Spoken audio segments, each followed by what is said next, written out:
Good evening, everybody, and welcome back to Penn State Sports Night. I'm Andrew Destin alongside Szczypiorski and Logan Bourandas, and we'll be breaking down the first half of the NBA season as well as previewing the remainder of the year. The Philadelphia 76ers and Utah Jazz sit atop their respective conferences, while the Detroit Pistons and Minnesota Timberwolves are cellar dwellers. Obviously, not every team's schedule has been equally difficult.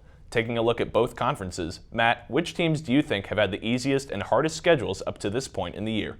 Well, I think the New York Knicks have been a shock to everyone so far this season, and I think their schedule is a reason why. They've won 7 out of their last 9 games, Logan, but all 7 of those wins have come against teams that are below 500. The Indiana Pacers are the team that's closest to being 500 in that stretch, but they beat them on Saturday. Indiana's been kind of inconsistent as of late. The Knicks have been a great story so far this year, but I don't think we'll be seeing them at the 4 seed come season's end. Now, in terms of teams that have had the bad luck of the draw, that'd be the Dallas Mavericks.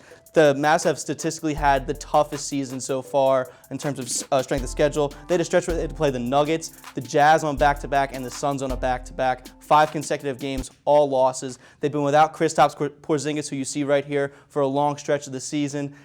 They've been turning around lately. They've gotten back to 500. I hope to see more out of them in the second half, but hopefully their second half of the schedule is much easier than the first. Yeah, Matt, I know you're not going to be happy with me for this one, but the Philadelphia 76ers have definitely had an easy road to get to where they are at this point. And they've played the Nets twice, who are one of the top teams in that conference, but one of those times they didn't play against any member of the Big Three. Then the second time they just played against James Harden, no one else. And the Sixers, they've managed to get first place in the conference, but whenever they've played a top team in the West, it hasn't really gone well. The Jazz, the Nuggets, just some of those teams.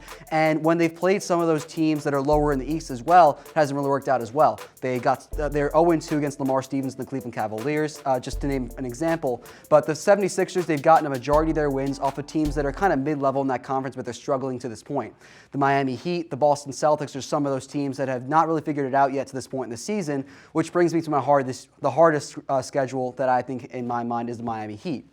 The Heat, they're kind of struggling for a different reason other than their schedule. Yes, they've had 2 different 4-game road stretches in the month of January alone, but they, along with the LA Lakers, they had the shortest rest after a very shortened season altogether, and they've had less time to really recover after that finals run in the bubble, so they really had less time to practice and get ready for the season, and it showed in their play. They started out really slow. Jimmy Butler got hurt as well, who's one of their star players, and they've had a really rough stretch. And then the month of January, where they had 2 4-game road stretches, hasn't really helped out as well. But now what is working for the Miami Heat, just like Dallas, they are kind of hot as of late right now. They've won their last 6 games, so hopefully that leads into a strong second half for the Heat. We briefly touched on the first and last place teams in each conference, but let's take a look at some other squads. In the West, 9 teams have at least a 500 record, while there's 4 teams in the East that are 3 games or less out from securing the 10th and final playoff spot. Logan, taking a look at those teams that are fighting to make the postseason, which fringe teams will continue playing past May and which ones won't? Yeah, looking specifically in the Eastern Conference, it's really a tough race between that 4 spot and then the 10 spot. And a team that I kind of talked about earlier, the Miami Heat and the Boston Celtics as well, I think they're in a good position just to kind of pick it up as of the second half. The Heat are starting to get healthy again. Jimmy Butler getting back into form, and Bam Adebayo as well. Then the Boston Celtics, they've had a couple injuries to some of their key guys, Kemba Walker being one of them, and they're kind of a team that's trying to figure it out as well. They've had even rumors of Brad Stevens potentially being on the hot seat there, and they're always a team that kind of picks it up late in the season, so I definitely see them as a team that can pick it up. And now with teams that are picking it up in the Eastern Conference and rising, there has to be a few that fall. And I think the Knicks, they're unfortunately one of them. As you mentioned, Matt, have one of the easier schedules in that first half. And I think the Knicks, they're a little bit inexperienced at this point in their kind of build-up. They have one of the better defenses in the league, but their really only true star is Julius Randle, who is an all-star and deserves to be one. But a lot of that roster is a very young core. Emmanuel Quickley, RJ Barrett, Kevin Knox, Frank Ntilikina. It's a very young core, and this is really the first time they're competing at this point. So I think they'll slide off, but I think they'll still be in that top 8. And then the Washington Wizards are the only other team I want to point out here in the the East, excuse me. I think they're a team that's kind of been picking it up as of late alongside the Miami Heat. And I think that's really just because Russell Westbrook and Bradley Beal, this is their first time playing together, so they're just trying to figure out how they want to play with each other. And they've been getting better as the season's gone along. and Westbrook's gotten used to Beal, and then vice versa. So I think as the Bulls kind of slide off because they're another younger team, I think the Wizards, they have more experience to make a run for that 10 spot in the East. And now in the Western Conference, the top three kind of remains the same, as they're just a step above of the rest of the conference. But the Suns, they're a team that's kind of surprised me as of late, and Chris Paul is the main reason why. Whatever team that Chris Paul kind of goes on, he always seems to find success winning-wise, and I think he's doing that with the Suns right now. And that's a really good big three right there with Chris Paul, Devin Booker, and DeAndre Ayton. And then the Warriors, I think they're in the 8th spot right now. I think they're going to find their way back up. They just have the experience there with Stephen Curry and Draymond Green. They have the veteran leadership there. And Stephen Curry's playing like a beast right now. He's playing some of the best basketball he's played in quite some time, ever since his MVP years. So I think he'll find a way back up. And then the Spurs, they're kind of a team that's been, they're a really hot team right now, but they're one of the older rosters in the NBA. DeMar DeRozan's playing out of his mind right now. They also have LaMarcus Aldridge as well. I think they're a team that you could look at that could slide late in the season. But the West, unlike the East, we kind of know what those top 10 teams are going to be. It's just a matter of where they're going to finish. Yeah, Logan, and if you go to my slide here on the Eastern Conference, I have the 76ers holding off the Bucks. Just hold them off. I think they're good enough to hold that 2 seed. I think Brooklyn gets the 1 seed. I think Brooklyn's a better team. I think they overtake the 1 seed from the Philadelphia 76ers. But I'm not sold on the Bucks yet this year. I know Giannis is playing well as of late. The Bucks are playing well as of late, but I'm not sold on them quite yet. And then if you go down here, I have the Raptors actually over top of the Pacers. You have them reversed.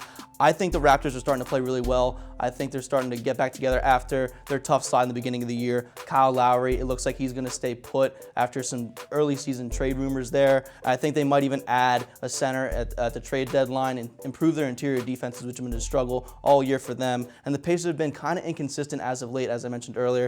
And then, of course, at the 10 seed, I do not have the Washington Wizards. I am not sold on the Wizards at all. I know they have those veteran players in Westbrook and Beal, but honestly, they can't play defense worth a dang. And I think the Bulls, while they are a young team, I do trust Billy Donovan more than I trust Scott Brooks right now. And then over in the Western Conference, my top three are the same as yours, but I do have the Nuggets over top of the Suns. I think the Nuggets will start to pick it up here as we go into the second half of the season with their more experienced core. The Suns are a relatively young team outside of Chris Paul.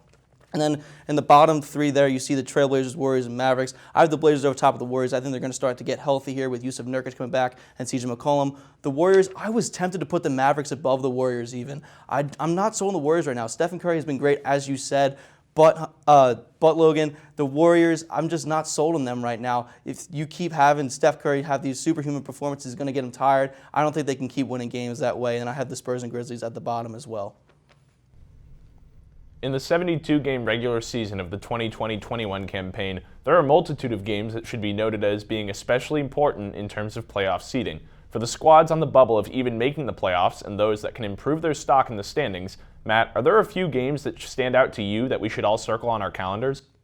Well, I'm going to start with the Sixers and Bucks. They have 3 games in the second half of the season, March 17th and then a back-to-back on April 22nd and April 24th. These are going to be huge games for them. As we saw earlier, we both had them in the 2 and 3 slots, just kind of reversed. I think these 3 games will come down to the wire. I think they're going to determine the 2 and 3 spots, and obviously those are huge, huge positioning come playoff time because the 2-3 seed are likely to see each other in the playoffs. I think whoever has home court advantage in that series will win that series. And then over in the Western Conference, the Clippers and Lakers, they will also be likely the 2 and 3 seeds in the West. Obviously, home court won't really matter there because they play the same court, share the same city. The only thing that will change will be the panels and the lighting in that arena. But in terms of the game that I'm looking forward to May 6th, game against the Lakers and Clippers. It's an end-of-the-season game. It's going to be a tight game, obviously. I just love whenever these two teams get together. The NBA loves to shove it down our throats. I think it'll be a great game, as usual, between these two teams. There's only a few things better than the 3rd seed in the West, but the 1 seed in the West is definitely better than that, and that's what the Utah Jazz have been so far this season. They're one of the more well-rounded rosters in the NBA right now, so that means it should be a blast when the Lakers and the Jazz meet up.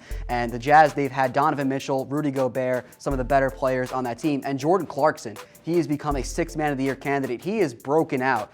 He's one of those guys where he left LA, didn't really find himself, and then he went to the Jazz, and he's become a very solid bench player on that team. They have a lot of solid options there. And then the Lakers, if they can get healthy, if Anthony Davis is there for this matchup against the Jazz, I feel like it should be a fun game and possibly a Western Conference preview when these two teams match up. Maybe not the Lakers and the Clippers, but maybe we see the Lakers and the Jazz. And then moving into the Eastern Conference, kind of taking a different approach here. We have a New York City rivalry here with the New York Knicks and the Brooklyn Nets. And I think a main reason why I'm going to look at this one is, first off, because James Harden's never seen this New York Knicks team before. James Harden got traded the day these two teams last played. So we haven't seen the Knicks take on this big three. But the Knicks, they have actually been really good so far this season, and they have one of the better defenses in the NBA. But the Nets, they have one of the better offenses in the NBA, so it should be a very fun matchup there. And just whenever these two teams get together, obviously the cross-city rivalry there, and both teams actually looking like they can make the playoffs for the first time since the Nets actually moved to Brooklyn, so it should be a very fun matchup to watch. Certainly got my eyes on that New York matchup. Thibodeau's got those boys playing really well out there in New York. Well, that will do it for our breakdown of all things NBA basketball as we've reached the midway point in the season. Thank you for tuning in to this edition of Penn State Sports Night. For Szczypiorski and Logan Bourandas, I'm Andrew Destin, and we'll see you next week. Thank you for watching this edition of Penn State Sports Night. If you're a fan of our content, please be sure to subscribe to our YouTube channel for more clips. Also, follow us on Twitter at PSSN TV and on Instagram at PSU Sports Night to keep up with all the action. For all my colleagues, we are Penn State Sports Night.